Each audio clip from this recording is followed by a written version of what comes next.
Products are made in a factory, but brands are created in the mind. Walter Landor. What if I told you that your deepest desires, the ones that guide your choices every day, aren't even yours to understand?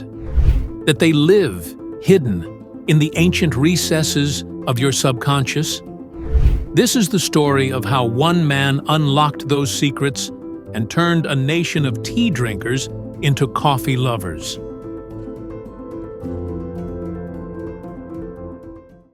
Today, Japan's coffee market is thriving, with a projected revenue of $35.68 billion by 2030.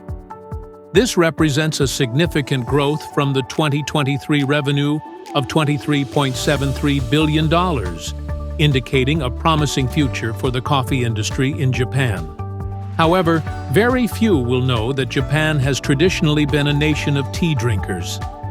Japan, a nation traditionally steeped in tea culture, has undergone a remarkable transformation, emerging as a significant player in the global coffee market.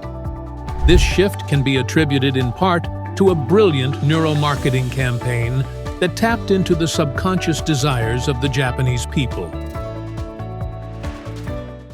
In the 1970s, Japan's economy was roaring, and global companies were eager to claim their share of the growing wealth.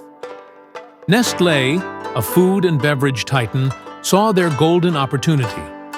Introduce coffee to a culture that, for centuries, had revered tea.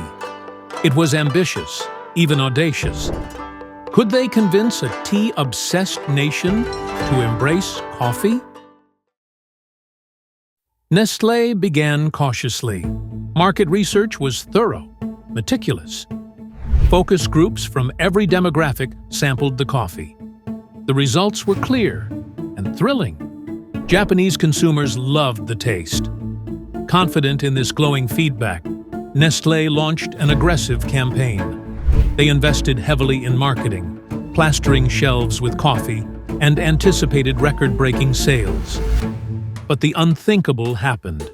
Coffee flopped. Sales were abysmal. Shelves stayed stocked, untouched. The bright, bustling coffee shops of Nestlé's dreams stood eerily empty.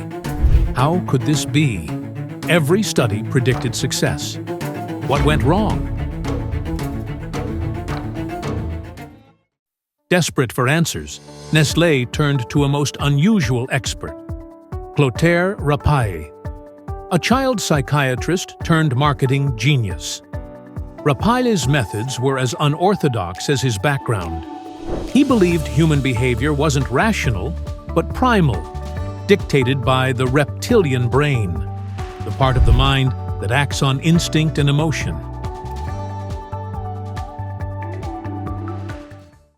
Rapaille's insights had already revolutionized industries. When Jeep's sales plummeted after switching from round to square headlights, Rapaille saw what no one else did. For Americans, Jeep symbolized freedom and adventure, like the horses of the Wild West.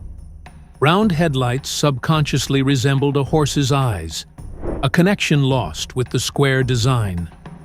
Jeep reverted to round headlights, and sales soared. Now, Rapaille faced his biggest challenge yet. In Japan, he discovered the real problem. Coffee wasn't failing because of its taste. It was failing because it lacked meaning. Japanese consumers grew up with tea woven into every aspect of life. Tea's aroma filled their homes. Its flavor marked their childhood memories. Coffee was an outsider, a stranger. Rapaille's solution was brilliant in its simplicity. Start with the children. He proposed introducing coffee-flavored candies. These sweet treats slipped effortlessly into Japanese households, giving kids their first taste of coffee. Over time, those children graduated to sugary iced coffee drinks, then frothy lattes, and finally, to steaming cups of Nescafé. In just a few decades, Nestlé transformed Japan into a coffee-drinking nation. This wasn't just marketing. It was cultural alchemy. What Nestlé and Rapale proved is a lesson every brand must learn. To change behavior, you must speak to the subconscious. You must create meaning. And above all, you must make your buyer the hero of the story.